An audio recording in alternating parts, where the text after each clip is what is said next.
আজকে তো আমি অনেক সুন্দর করেছি রুটি পিঠা বানিয়ে ফেললাম। বেড়াতে আসলে শুধু খাওন আর খাওন, এত ভালো ভালো খাবার কি খাওয়া যায় বলেন। হ্যালো এভরিওয়ান, আসসালামু আলাইকুম। সবাই কেমন আছেন? আশা করি সবাই ভালো আছেন। অনেক দিনের আগের একটা ভিডিও নিয়ে আবার চলে আসলাম, যেহেতু অনেকগুলো ভিডিও জমে গেছে তাই ভিডিওগুলো এখন আস্তে আস্তে আপনাদেরকে দেখাচ্ছি।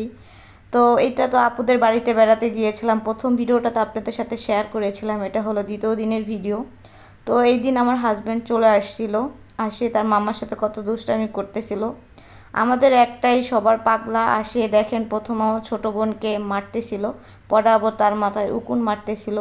আমি বসে বসে সবার সাথে দুষ্টামি করতেছিলাম, এরকমই বসে থাকি যখন সবার সাথে ক্যামেরা দিয়ে এরকম দুষ্টামি করি।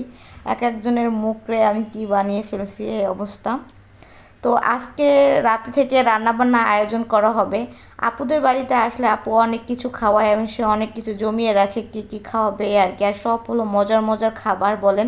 সবারই খাবারগুলো অনেক বেশি পছন্দ। তো আপু প্রথমে হলো নেহারি রান্না করবে গরুর পায়া দিয়ে। তো নেহারিটা এখানে হলুদ মরিচ দিয়ে আগে মেখে রেখেছিল মশলা দিয়ে।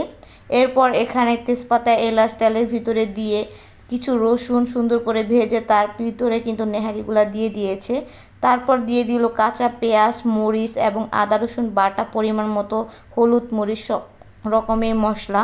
এরপর সুন্দর করে নেহারিটাকে কষিয়ে তারপর এখানে কিন্তু এখন আর পানি দিয়ে দেওয়া হবে। আর এখানে এই যে রুপি হলো আটা ছেনতেছিল, কত কষ্ট করতেছিল দেখেন।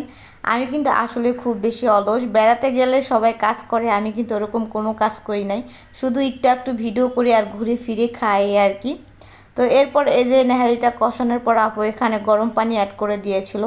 আমার আপুর হাতের রান্না সবগুলোই অনেক বেশি মজা এবং ভালো লাগে, আর অনেক বেশি আইটেম জিনিস আপু খাওয়ায়, অনেক বেশি ভালো লাগে। তো এখানে এখন আমাকে তো আমি এত আর বাঁচতে পারলাম না, আমাকে এখানে রুটি বানাতে দিয়ে দিচ্ছিল। তো এই যে আমার রুটির সাইজ, রুটি ভালো হয় আবার অনেক সময় খারাপও হয়।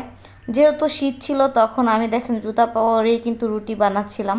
তো যেরকম হয় এরকমই, যে আমার কোনো ইয়া নাই যে এমন হলো কেন ওইটা ওইটা। তো যেমন বানাই সেরকমই খাই। আবার বাড়ির সবাই, আমার আপু কিন্তু বিয়ের এত বছর হয়ে গেছে এখনও রুটি বানাতে পারে না, তো আমরা এরকম বানাচ্ছিলাম রুটি।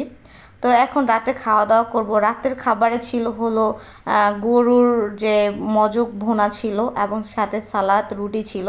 তো এটা আমরা রাত্রে খাওয়া দাওয়া করেছিলাম। আবার নেহারিটা রাতের বেলার খাওয়া হয় নাই, সকালবেলা আমরা নেহারি দিয়ে এবং রুটি দিয়ে নাস্তা করেছিলাম, অনেক বেশি ভালো লেগেছিল। নেহারিটা আপনাদের কাদের কাদের পছন্দ অবশ্যই কিন্তু কমেন্ট করে জানাবেন।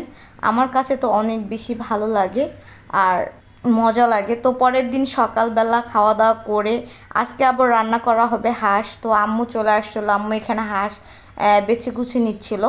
তো হাঁসটাকে এভাবে ছিলে পোড়ানো হচ্ছিলো, আমি একটু দুষ্টামি করে ভিডিও করতেছিলাম। তো ফাইনালি হাঁসের মাংস রান্না করা হয়ে গেছে। আমাকে কেউ হাঁসের মাংস খেতে দিল না, একটা সিক্রেট ব্যাপার আছে তাই আর বললো যে হাঁসের মাংস খেও না। তাই আমার খুব বেশি কষ্ট লাগতেছিল, তাই আমি আর ওরকমভাবে হাঁসের মাংসের ভিডিও করি নাই, যেহেতু খেতে পারবো না। তো এখানে এসে দেখি আম্মু পিঠা বানাচ্ছিল, যেহেতু দুপুরের সময় সবাই খাবে, তো আম্মু এখানে পিঠা বানাচ্ছিল। এগুলো হলো ছিটুটি পিঠা, আমাদের অঞ্চলে বলে ছিটাই ছিটাই পিঠাটা বানানো হয়। তো এখানে আম্মুরা খাওয়া দাওয়া করতেছিল, তো আমি বললাম যে আম্মু তুমি উঠো, আমি চেষ্টা করি বানাতে পারি কি না। তো প্রথমে এইভাবে একটা কলার ডাট নিয়ে তেল মেখে নিতে হয়। তো তেল মেখে নেওয়ার পর এভাবে পিঠাকে ছিটিয়ে ছিটিয়ে দিতে হয়। তো চুলা কিন্তু পুরাই তলিয়ে গেছে, এভাবে ছিটাই ছিটাই দিতে যাই। আমার কাছে অনেক বেশি ভালো লাগছে এবং ইন্টারেস্টিং লাগছে। পিঠাটা অনেক বেশি সুন্দর এবং খেতেও অনেক বেশি সুস্বাদু লাগে। তো এভাবে দিয়ে এই যে ফাইনালি কিন্তু আমি অনেক সুন্দর করেছি রুটি পিঠা বানিয়ে ফেললাম। সব কিছু একটু একটু চেষ্টা করি এখন থেকে শেখার জন্য, কারণ বড় বোন আছে মা আছে, এখন তারা করে খাওয়ায়। যখন আমি একটা সময় বড় হয়ে যাব, বুড়ো হয়ে যাব, আমার ছেলে মেয়ে হবে, তখন তাদেরকে বানিয়ে খাওয়াবে বলেন। তাই মাঝে মাঝে কিছু একটা চেষ্টা করি যে পারি কি না। তো দুপুরে সবাই রুটি পিঠা দিয়ে হাঁসের মাংস খাওয়া দাওয়ার পর ভাতের আইটেমে ছিল হলো কলই শাক, করলা ভাজি, বেগুন ভাজা এবং হলো ইলিশ মাছ ভাজা, সাথে শুকনা মরিচ ভাজা। তো এই যে হলো দুপুরের আইটেমের খাবার দাবার ছিল। সন্ধ্যার দিকে আমার অনেক বেশি ফুচকা খেতে মন চাইছিল, তাই আবার এই যে ফুচকা নিয়ে আসা হয়েছে, মানে চটপটি।